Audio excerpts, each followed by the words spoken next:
Elétrons giram. Isso é o que seu professor te disse, certo? Eles têm spin. Eles giram como pequenos peões. E por girar eles têm momento angular. Spin meio em unidades de h-barra. Faz sentido. Exceto que não faz. Porque elétrons não giram. Eles simplesmente não giram. E ainda assim eles têm essa propriedade chamada spin, que age exatamente como momento angular. E quando eu te contar o que spin realmente é, e por que ninguém, literalmente ninguém, consegue explicar isso direito, você vai perceber o quão profundamente estranha a mecânica quântica realmente é. Vou começar com o problema. Se um elétron é uma pequena esfera girando, você pode calcular quão rápido ela teria que estar girando para ter o momento angular que a gente mede. E sabe o que você obtém? Uma velocidade na superfície do elétron muito maior que a velocidade da luz. Várias vezes a velocidade da luz. Isso é impossível pela relatividade. Então elétrons não podem estar literalmente girando. Mas fica pior. Elétrons são partículas pontuais, sem tamanho, raio zero. E se você tem raio zero, seu momento de inércia é zero. E se seu momento de inércia é zero, você não pode ter momento angular de rotação, não importa quão rápido você gire. É matematicamente impossível. Então elétrons não giram. Mas eles têm spin. E eu vou te dizer exatamente o que eu disse nas minhas palestras sobre isso. Spin é uma propriedade intrínseca, puramente quântica, que não tem análogo clássico. Não existe maneira de visualizar spin em termos de algo girando. É apenas uma propriedade que partículas têm porque são aquele tipo de partícula. Elétrons têm spin meio. Fótons têm spin 1. Quarks têm spin meio. Higgs tem spin zero. É isso. Aceite. Mas deixa eu te contar por que isso é tão frustrante. Spin age é exatamente como o momento angular. Se você tem um elétron num campo magnético, ele precessa exatamente como um peão precessiona num campo gravitacional. Se você aplica um torque, ele responde exatamente como algo com momento angular deveria responder. Toda a matemática de momento angular se aplica perfeitamente, exceto que nada está realmente girando. Nas minhas palestras em Caltech, eu tive que passar capítulos inteiros ensinando a matemática de momento angular, operadores de momento angular, álgebra de comutadores, matrizes de rotação. Tudo isso antes de poder realmente falar sobre spin, porque spin obedece exatamente às mesmas regras matemáticas que momento angular orbital. Mas momento angular orbital vem de algo realmente se movendo em círculos. Spin não vem de nada se movendo. Ele apenas existe. E aqui está algo que eu sempre enfatizei e que confunde todo mundo. Quando você mede o componente Z do spin de um elétron, você sempre obtém mais ou menos h sobre 2. Sempre.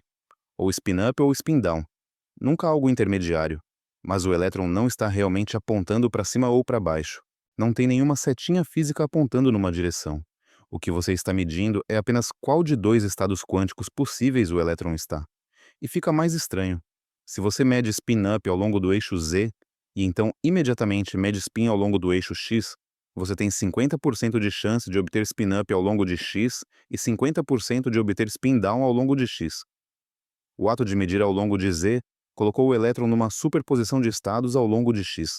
Os componentes de spin em direções diferentes são incompatíveis. Você não pode conhecê-los simultaneamente com precisão. Então, spin não é um vetor clássico apontando numa direção específica. É um objeto quântico que existe em superposição de múltiplas direções até você medir. E a medição força ele a escolher um de dois valores possíveis ao longo da direção que você escolheu medir. Agora, deixa eu te contar sobre algo ainda mais profundo que eu descobri. Spin está conectado com estatística. Partículas com spin meio inteiro, como elétrons, são férmions. Elas obedecem o princípio da exclusão de Pauli. Você não pode ter duas delas no mesmo estado quântico. Partículas com spin inteiro, como fótons, são bósons. Você pode ter quantas quiser no mesmo estado. E essa conexão entre spin e estatística não é acidental. É profunda. É chamada de teorema spin-estatística. E aqui está o que é frustrante. Eu posso te mostrar que spin e estatística têm que estar conectados. Foi provado por Wolfgang Pauli e outros, usando teoria quântica de campos relativística e exigindo causalidade. Mas nas minhas próprias palavras, que eu usei nas palestras, tem sido mostrado que spin e estatística devem necessariamente andar juntos, mas não conseguimos encontrar uma maneira de reproduzir esses argumentos num nível elementar.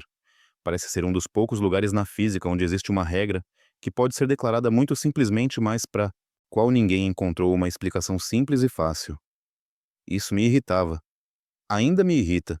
A gente sabe que é verdade, a gente pode provar matematicamente, mas a gente não tem uma explicação física simples e intuitiva de por que spin meio significa fermion e spin inteiro significa bóson. É apenas como o universo funciona. E tem consequências enormes. A tabela periódica inteira existe porque elétrons têm spin meio e, portanto, obedecem o princípio da exclusão. Se elétrons fossem bósons, todos eles cairiam para o nível de energia mais baixo no átomo. Não haveria química, não haveria moléculas complexas, não haveria vida. Spin meio dos elétrons é literalmente o que torna a complexidade possível no universo. Agora vamos falar sobre como o spin foi descoberto. Em 1922, Otto Stern e Walter Gerlach fizeram um experimento famoso. Eles mandaram átomos de prata através de um campo magnético não uniforme. Se átomos tivessem momento magnético, eles deveriam ser desviados pelo campo, e eles esperavam ver uma distribuição contínua de deflexões, correspondendo a todas as orientações possíveis do momento magnético. Mas não foi isso que viram. Viram apenas dois pontos, metade dos átomos desviados para cima, metade para baixo, nada no meio. Isso foi completamente inesperado e não poderia ser explicado pela física clássica. Foi a primeira evidência experimental direta de que momento angular é quantizado e que componentes de momento angular em qualquer direção só podem ter valores discretos. George Uhlenbeck e Samuel Gaudsmit propuseram em 1925 que elétrons têm um momento angular intrínseco, spin, que poderia explicar o experimento de Stern-Gerlach e também certas características de espectros atômicos. Mas eles não sabiam o que realmente era. Era apenas uma hipótese ad hoc que funcionava. Foi Paul Dirac, em 1928, que realmente explicou o spin. Quando ele combinou mecânica quântica com relatividade especial para escrever uma equação para o elétron, spin saiu automaticamente. Não tinha que ser colocado à mão. Era uma consequência necessária de combinar os princípios da mecânica quântica com os princípios da relatividade especial. A equação de Dirac naturalmente descrevia partículas com spin meio. Isso foi uma das revelações mais bonitas da física teórica. Spin não é algo extra que a gente adiciona. É uma consequência inevitável da estrutura da teoria quântica de campos relativística. Qualquer equação que combine mecânica quântica e relatividade para descrever partículas sem massa vai automaticamente incluir spin. E a equação de Dirac previu mais, ela previu a existência de antimatéria. Ela previu o momento magnético exato do elétron. Bom, quase exato. Havia pequenas correções que vieram depois, quando a gente desenvolveu eletrodinâmica quântica completa.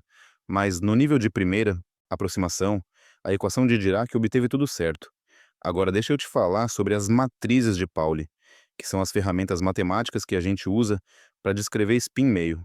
São três matrizes 2 por 2 que representam os componentes Thibaut, Boix, 4 e Z do spin. E elas têm propriedades algébricas peculiares. Quando você as multiplica, você não obtém comutatividade. Sigma x vezes sigma i não é igual a sigma i vezes sigma x. Em vez disso, você obtém sigma z vezes i, e relações similares para os outros pares. Essa não comutatividade é crucial. É o que força medições de componentes diferentes de spin a serem incompatíveis. É a origem do princípio da incerteza para spin, e vem diretamente da estrutura da álgebra de momento angular. E tem algo mais profundo. As matrizes de Pauli, junto com a matriz identidade 2 por 2, formam uma base para todas as matrizes 2 por 2. Qualquer matriz 2 por 2 pode ser escrita como uma combinação linear das matrizes de Pauli. Isso significa que qualquer estado quântico de um sistema de spin meio pode ser representado usando as matrizes de Pauli. É uma estrutura matemática completa e autocontida. Agora vamos falar sobre spin maior que meio. Fótons têm spin 1. Alguns núcleos atômicos têm spins mais altos. A teoria de campos de Higgs é spin 0. Gravitons hipotéticos teriam spin 2. E à medida que o spin aumenta, a matemática fica mais complicada. Em vez de matrizes 2 por 2, você precisa de matrizes maiores. Para spin 1, você precisa de matrizes 3 por 3. Para spin 3 meios, 4 por 4. E assim por diante, mas os princípios são os mesmos. Spin é uma propriedade intrínseca. Componentes de spin são quantizados. Medições em direções diferentes são incompatíveis. E spin determina as propriedades estatísticas, fermion ou bóson. E deixa eu te contar uma última coisa profunda. Quando você combina dois sistemas com spin, os spins se somam de maneiras peculiarmente quânticas. Se você tem dois elétrons, cada um com spin meio, você pode combinar eles para fazer um estado com spin total 1, 3 estados possíveis, ou spin total 0, um estado. Isso é chamado de adição de momento angular.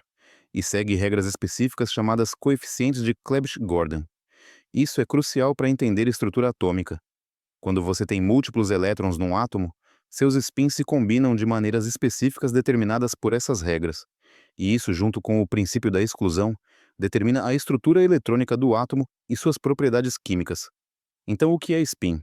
Depois de tudo isso, a resposta honesta é uma propriedade intrínseca, puramente quântica, de partículas fundamentais que age como um momento angular, mas que não vem de nada girando. É quantizado, determina propriedades estatísticas, e não tem análogo clássico. A gente sabe como calcular com spin. A gente sabe como medir spin. A gente sabe as regras que spin obedece. Mas o que spin fundamentalmente é? Não sei. Ninguém sabe. E sabe de uma coisa? Eu acho isso fascinante. É um lembrete de que, mesmo nos conceitos mais básicos da física quântica, ainda existe mistério profundo. A natureza funciona de maneiras que desafiam nossa intuição clássica. E spin é talvez o exemplo mais puro disso. Não tem como visualizar. Não tem como reduzir a algo familiar. Você apenas tem que aceitar as regras matemáticas e usá-las. Qual parte disso mais te surpreendeu? Foi descobrir que nada está realmente girando? Que spin determina se partículas são férmions ou bósons? Que até eu admito que ninguém tem uma explicação simples para o teorema spin estatística? Ou que spin surgiu automaticamente quando Dirac combinou mecânica quântica com relatividade? Deixa nos comentários qual ideia mais te deixou de queixo caído. Spin é, sem dúvida, uma das propriedades mais estranhas e mais fundamentais da mecânica quântica. E é por isso que físicos ainda estão fascinados por ela quase um século depois de sua descoberta.